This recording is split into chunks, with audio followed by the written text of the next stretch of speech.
मुझीच्या पेरका कलाप के इशारा मस्त जमादारा राशा दिलरुबा नन ब्या ब्या ब्या स्तोरे दा सबा नन ब्या ब्या ब्या।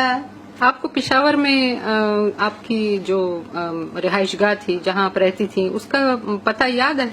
मुझे बिल्कुल पता याद है। 3152 बख्शी स्ट्रीट, करीमपुरा। बस और क्या कहूँ, करीमपुरा। अच्छा। सारी हिंदू गलियां थी वहाँ पे। तो हमारी गली के शुरू में मैंने सुना है, मैंने देखा नहीं है, पृथ्वीराज कपूर जी के फादर रहते थे। लेकिन जब मैं पैदा और बड़ी हुई तो वो लोग वहाँ नहीं थे। और उसके बिल्कुल सामने गली थी पोलाराम की गली।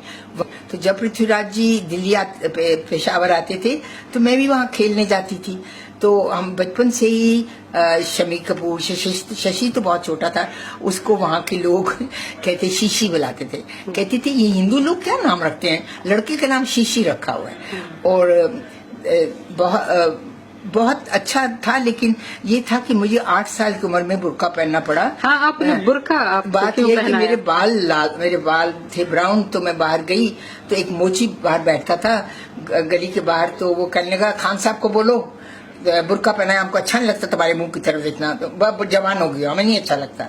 मैं घर आई तो मैंने अपनी माँ से कहा, मेरी नानी को कहा मेरे को बुर्का बना दो। तो उन्होंने, हमारी धोबन आती थी, तो उसने कहा मेरी बेटी की शादी हुई है तो उसका बुर्का रह गया, उसको नया बुर्का सिलवा के दिया है उसके दहेज में, तो तुम ले लो। अब ठीक है, उसकी बेटी का था, पर बेटी तो लंबी थी, मैं तो 8 साल की थी। मैंने बुर्का डाला, जाली पता नहीं पीछे सर के पीछे रखी कि मुंह पे रखी, जाली वाली कुछ का पता ही नहीं है। और पहन के झटपट मटक के बाहर चली गई। और वहाँ एक दुकान में मट्टी के सिकोड़े, मट्टी की चीजें बनी, वो घड़े और जो कुछ छोटे कटोरे, वहाँ एकदम जाके मट्टी की चीजों के ऊपर गिर गई। कितनी चीजें तोड़ी पता नहीं।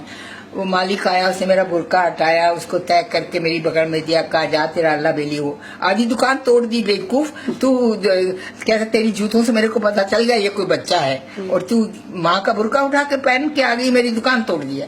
लेकिन था तो पेशावर का ही ना, बड़े दिल वाले लोग होते हैं पेशावर के। मैं अब अपनी बात करते करते एक बात कहती हूँ, मैं जब भी टेलीविजन पे देखती हूँ, यहाँ भी, अब जबकि मैं इतनी बूढ़ी हो गई हूँ, जब पेशावर में कुछ होता है मुझे बहुत अफसोस होता है। मैं कहती हूँ मेरे पेशावर को कब बख्शेंगे लोग, जहाँ के लोग सचमुच जो कि वहाँ के अपने लोग हैं, वो सब फरिश्ते हैं। कभी हमने बचपन में नहीं देखा कि किसी ने किसी लड़की को छेड़ा हो, किसी की चोरी हुई हो। हम औरतें रात को शादियों पे गाने गा के रात को वापस आती थी अपने घरों 12 बजे 2 बजे।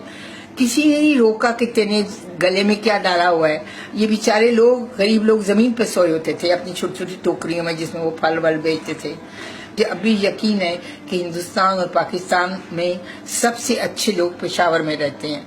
मुझे नहीं पता क्यों वो इतने अच्छे हैं, मैं तो सिर्फ इतना जानती हूँ कि वो बहुत अच्छे लोग हैं।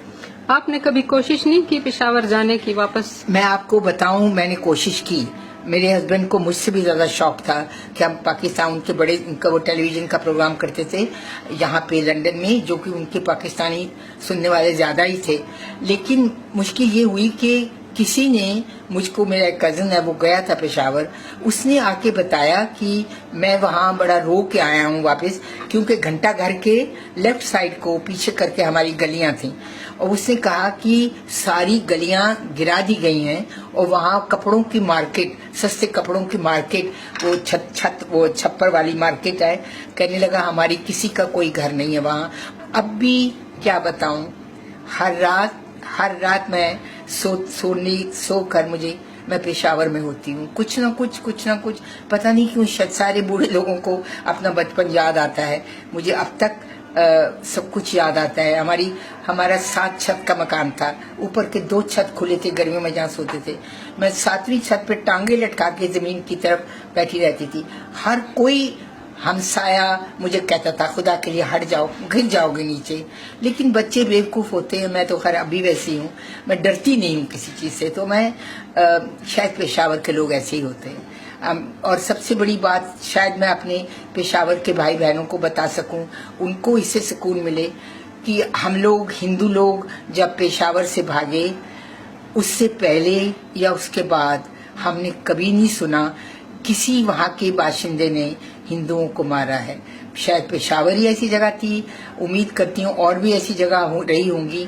चाहे उन्होंने कितना सुना कि हिंदू लोग मुसलमानों को इंडिया की तरफ मार रहे थे, लेकिन उन्होंने किसी ने हमें हाथ